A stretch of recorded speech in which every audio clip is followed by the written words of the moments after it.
Hi everyone, welcome back with this particular video. So in this particular video, we'll be discussing about type conversion.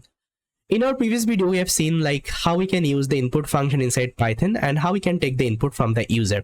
So there I was talking about this particular type conversion. I did one exercise, I think you remember, the simple calculator application I did.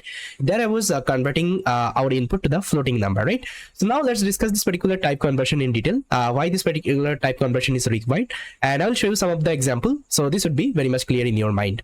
So let's go to our code editor and try to understand this particular type conversion. So guys, you can see I'm inside my Jupyter IDE. So here what I will do, again, I will take a new notebook. I'll just click on the new and take a new notebook. So previously we used this particular notebook, I think you remember. And here we did this particular exercise called simple calculator application. And here I did the type conversion operation, right? Now I'll take this particular new notebook and I'll select the Python kernel. So you can see the Python kernel, I'll select it. And I'll name this particular notebook as type conversion, and I'll try to rename it.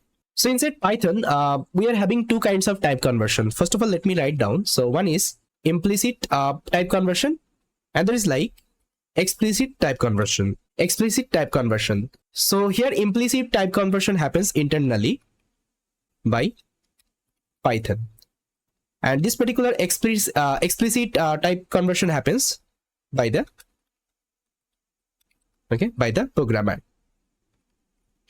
programmers. Okay, so let's try to understand these two things. So first of all, let me mark down it.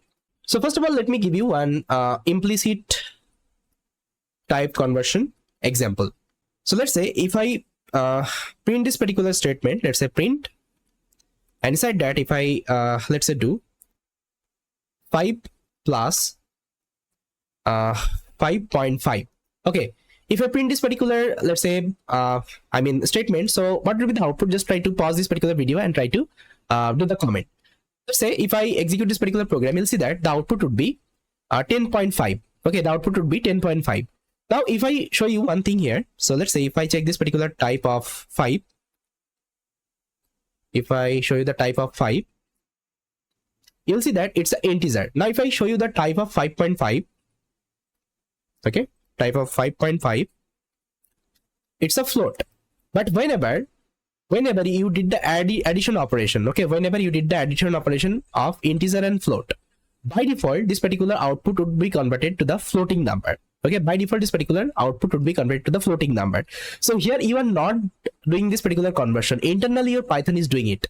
Your Python is automatically trying to understand what user wants actually. Okay, you can see that integer and they're trying to do the addition with the floating number. So definitely the result should be also in floating number.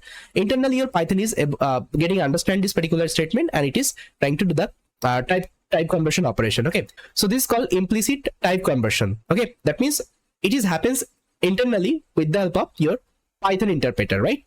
Now let's try to understand this particular explicit type conversion. So I'll just copy this particular explicit statement and here let me just paste it. Yeah, for this I'll give another demo. See, every time you can't actually expect the implicit type conversion from your Python interpreter. Okay, so let me give you one condition. Let's say you want to add two number. Let's say you want to add 4 plus string 4. Okay, 4 plus string 4. You can see the first one is integer and the second one I'm passing as a string.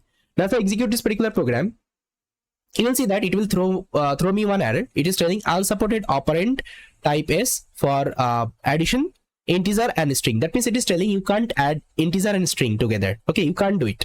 For this, what you have to do, you have to convert this particular string to the integer at the very first. Okay, then you can do it.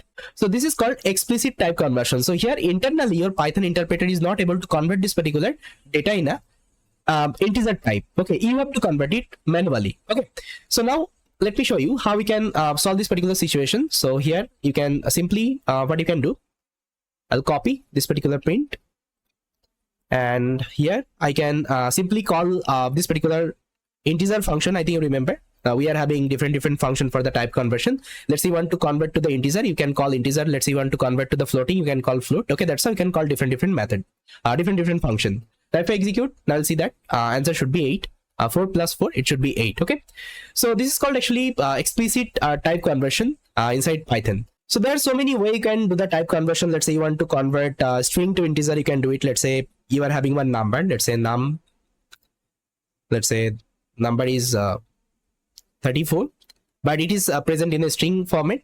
So what you can do, you can convert to the integer. So simply just call this particular integer, okay, integer function, and inside that just try to pass this particular number.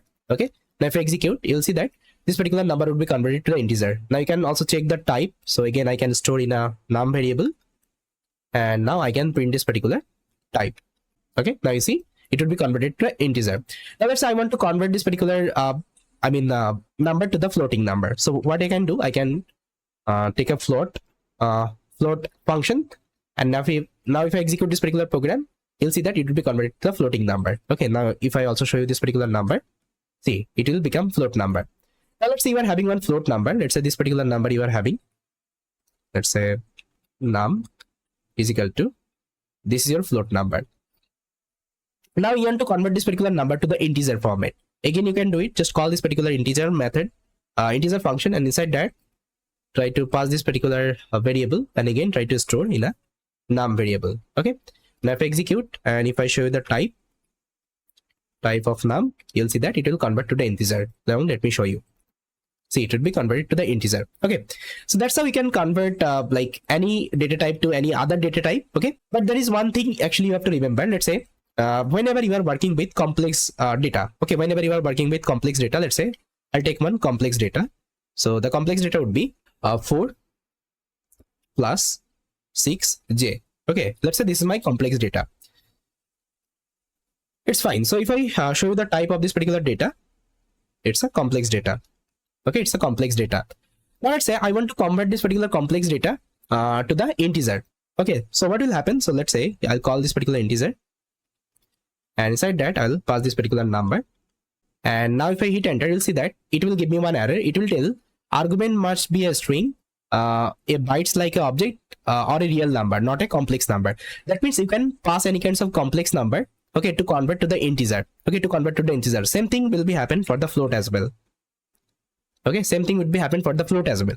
Because in complex number, you are having two kinds of data called real value and imaginary value. Okay, so that's why actually you can't directly convert this particular complex number to integer number or float number. So these are the actually restriction you have to remember whenever you are doing the type conversion. Otherwise, you can convert any kinds of data to any other data format. Okay, you can do the experiment. Just take your Jupyter Notebook and try to write the code and try to execute one by one. You will automatically get the idea.